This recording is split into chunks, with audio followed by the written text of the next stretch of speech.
I say we take off and nuke the entire site from orbit. Welcome to the occupation. Hang your collar up inside. Hang your freedom higher. It's the only way to be sure.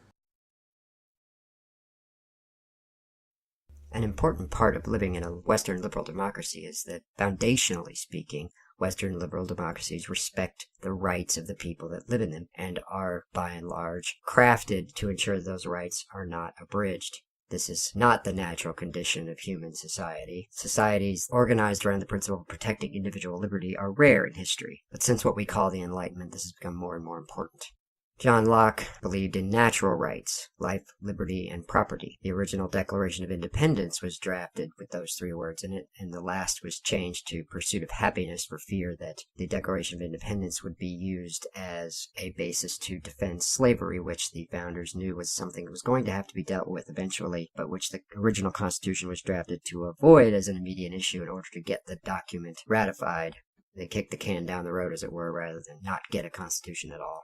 Natural rights are rights, philosophically speaking, that we have merely by existing. They are inherent and they cannot be taken away. Inalienable is the word used in our founding documents, the idea being we have these rights whether they are recognized or not. I'm not going to do a substantive history of the idea of rights going all the way back to the ancients or Magna Carta even. I'm just going to talk about positive and negative rights. These are two concepts in constant tension in modern Western liberal democracies. Let's talk about negative rights first. Negative rights are the rights enshrined in the United States in the Bill of Rights. They're framed in terms of things that cannot be taken away. Your freedom of speech, freedom of press, freedom of assembly, right to bear arms, freedom from, the right to be free of intrusion into your personal papers or your home. All of these things can be provided to everyone because they are limitations on the ability of the government to exercise certain kinds of authority or engage in certain kinds of behavior. Contrast this with positive rights. Positive rights are rights to things. The idea that you are entitled to health care. None of these things can be ensured without abrogating the rights of someone else, because none of them is free. None of them is a limitation on the power of the governing authority. They are grants given to you. The right to health care, now that's a deeply troubling idea. It sounds fine if you just want to talk about how it feels to say, I believe everybody has a right to health care, but nobody has a right to health care. Hidden in the concept of a right to health care is the right to demand it of the person providing it. That means, functionally, that doctors have to be slaves.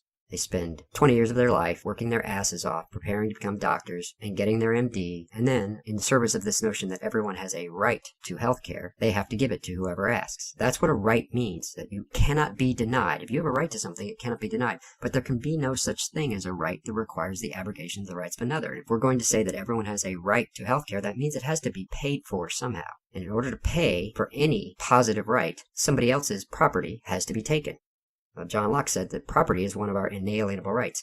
The idea that if you mix your labor with the land, you are entitled to possession of the product of that labor is the most fundamental notion of individualism conceivable. That something didn't exist. I did something with my own hands in my own time, and I made something that didn't exist before. Any philosophy, any economic system, any assertion that I am not fundamentally entitled to possession and the right to consider myself to own that thing that I created is utterly incompatible with the notion of individualism and is in fact evil because it says that we're all slaves. If I don't have the right to the product of my labor, then I have no rights. So the right to healthcare, or the right to shelter, or food even, those things aren't free. They come from somewhere. Someone has to engage in labor, and probably a significant amount of capital expense in order to ensure there's food for people to eat. That costs something. And to say someone has a right to it, that means somebody else's rights have to be abrogated. You cannot have a positive right that doesn't require the abrogation of somebody else's rights. And that's why positive rights are invalid. It's why the Constitution of the United States is built on negative rights. The government cannot do this to you. The government cannot keep you from doing this. The government cannot get in the way of this. Those are negative rights. Each and every one of them can be enjoyed by every citizen simultaneously. But that is not true of positive rights. Positive rights aren't rights. Positive rights are a claim on the life and property of other people. Positive rights automatically make for a tiered society. those who have claims and those who have to fulfill those claims. And, of course, the people who decide which category you fall into. This is invalid. The only time you can be genuinely said to have a positive right is when someone else has agreed freely and willingly to grant it to you. In other words, by contract. I come to your place of business and I enter into a contract for you to build me something. I agree to do something in return, pay you money, perform some service for you, whatever it is we agree upon. Then I have, indeed, a positive right to the benefit of my bargain. That's it. Any attempt to argue that any other conception of rights that require the abrogation of the rights of others is ipso facto invalid.